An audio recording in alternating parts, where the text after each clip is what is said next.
And a very pleasant good afternoon. We are live at Hurricane Sports Grill, 13th and Tyler Road, for our weekly chat with Northwest Grizzlies football head coach Steve Martin. Coach, here we are. It's crunch time. We got the semifinal game coming up here Friday night, and let's look back for a little bit at last week. A very, very hard-fought victory against a very good Cape and Mount Carmel team. Yeah, it's night and day from the previous year to playing those guys. But, if you asked us, who are going to be some good teams, we would have told you Cape was going to be good. With their roster was so young last year, and, with a different style, maybe a new sense of energy, they were going to be a lot better. And, they exceeded our expectations. A very good football team. They were good at what they did, and it was a hard-fought victory. And our guys came out and I thought played well and adjusted to their style of play. We don't see that style, and for them to adjust, I thought we pulled out and did a great job. Weston Schartz is just an absolute genius at getting the most out of what he has to work with, and gearing his game plan to the personnel that are available. And most of these kids were the same kids they had last year, and the look, especially on offense, was absolutely totally different from what we saw last year twice. Well, you could see the development that they had in the weight room from, over the winter and the summer months. I know Rashad Daniels, the strength conditioning coach over there, is a good friend of mine, and actually in the offseason was working with a couple of our guys. So I know the amount of work those guys put into it, and, when you can get those guys to believe that little stuff matters, magic happens, and, they're going to be a force to be reckoned with, I think. They're excited about football again over there. They have a great freshman class, and, we're going to have to step up our game to keep our title. A very excited, as you said, Cape and Mount Carmel team, and we have to offer them and Coach Schartz our sincerest congratulations on what for them was an outstanding turnaround season. Yeah, absolutely. For us, we want our league to be as competitive as possible. And, you saw an East team and a Cape and team that kind of rose, and now hopefully, they can stay there with us and Bishop Carroll. And, Heights is getting older on their roster. So, you're looking at some teams, and now if we can get some of those bottom of the league schools, we can make this a quality league. It is a quality league anyway, and if Cape and Carroll do come back next year, which we are all anticipating that they will, as you mentioned, the top 5 in the league, got 5 powerhouse teams. They're going to knock it down and drag it out for a title 1 year from now. Yeah, absolutely, and that's what we need to be able to play our best football in November. People don't remember what you did in September, October. They always remember what you do in November. So, that's what we hope for as a coach. You'd rather stay in your backyard to get the best competition, and I think we're starting to get that way in this league. So we face Bishop Carroll in the state semifinal game tomorrow night. The winner will take on the winner of the St. Thomas and Mill Valley game, which is being played also Friday night at the same time as ours. We didn't see Bishop Carroll this year in the first game as we normally do.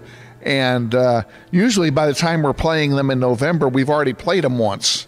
And this year is totally different from that. What's different about Bishop Carroll this year over last that you know of? Well, there's a big commitment to the run game.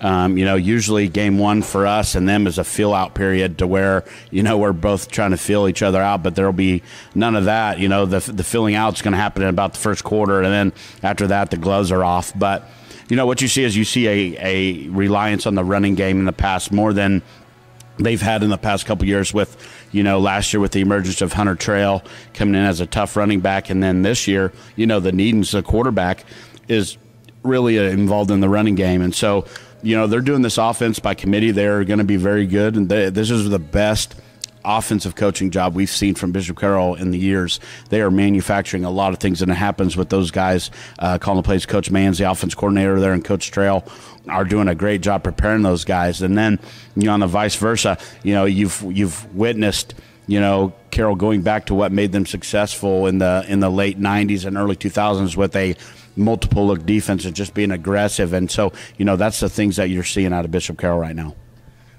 accent on the run, that sounds awfully familiar. Didn't we just face that a week ago against Cape and Mount Carmel? Well, I'm a big believer that you have to be able to run the ball and stop the run in November to win a state championship game. We've been able in all our years in the past 3-4 years, we've been able to outrush people except for losses. And those losses came to Derby in the semis. It came to St. Thomas Aquinas 2 years ago in the state finals, and then Mill Valley last year.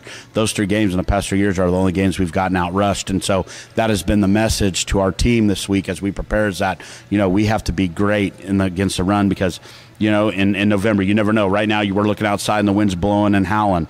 If you got that wind and you rely on the passing game, that's going to affect them things. So, you really got to put your hat down on the run, and you got to exploit some things that you see in the play action game and quick passing game in November, and that's the game plan going forward.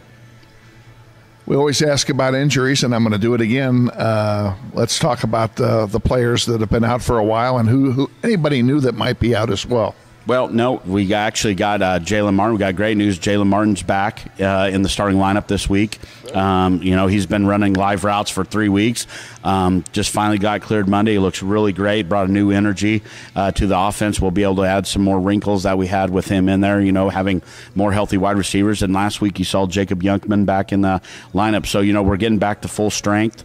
Michael Anthony has been ruled out for the season. We kind of knew that. We thought some things had to go the right way for him to be able to even play this year. And so, we're thinking about him and we're trying to honor him and play because, we'd be an even better football team with him out there. But, we're starting to get closer to full strength and, we'll see what we can get going tonight. How about Camden Aldrich? He's been out for the last 2 weeks.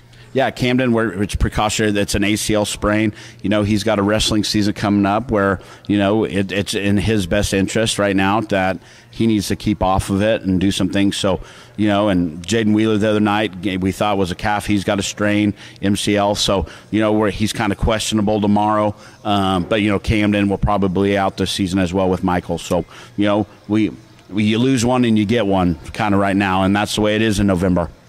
And Camden Aldrich, of course, for most of the season, or the entire season that he was in there, was the holder on the place-kicking unit with Carson, and that's a pretty important position for a pretty important play. And how are you dealing with that? Well, a guy that stepped up for us was Casey Parrott, a senior who's a baseball kid, who just committed to Central Christian and very good hands. And, he's came in and just done a good job to where we haven't really missed a beat there. So, it's props to Casey and being the next guy in and showing what he can do.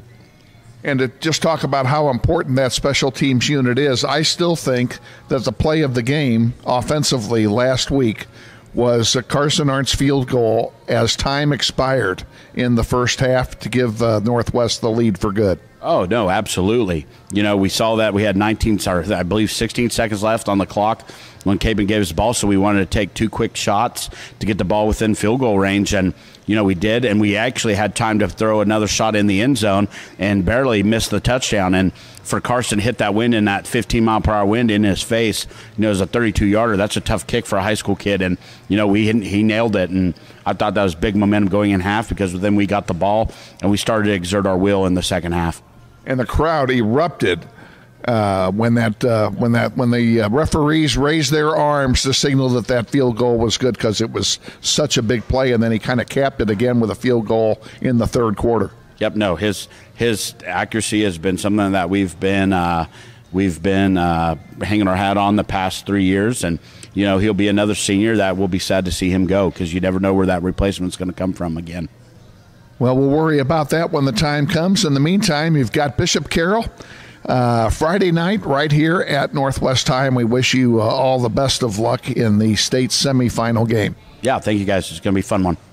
Head coach Steve Martin, prior to the Bishop Carroll semifinal game here at Northwest High, and we're looking forward to a visit with Coach Martin again next week before the state final game to be played in Pittsburg against either St. Thomas or Mill Valley.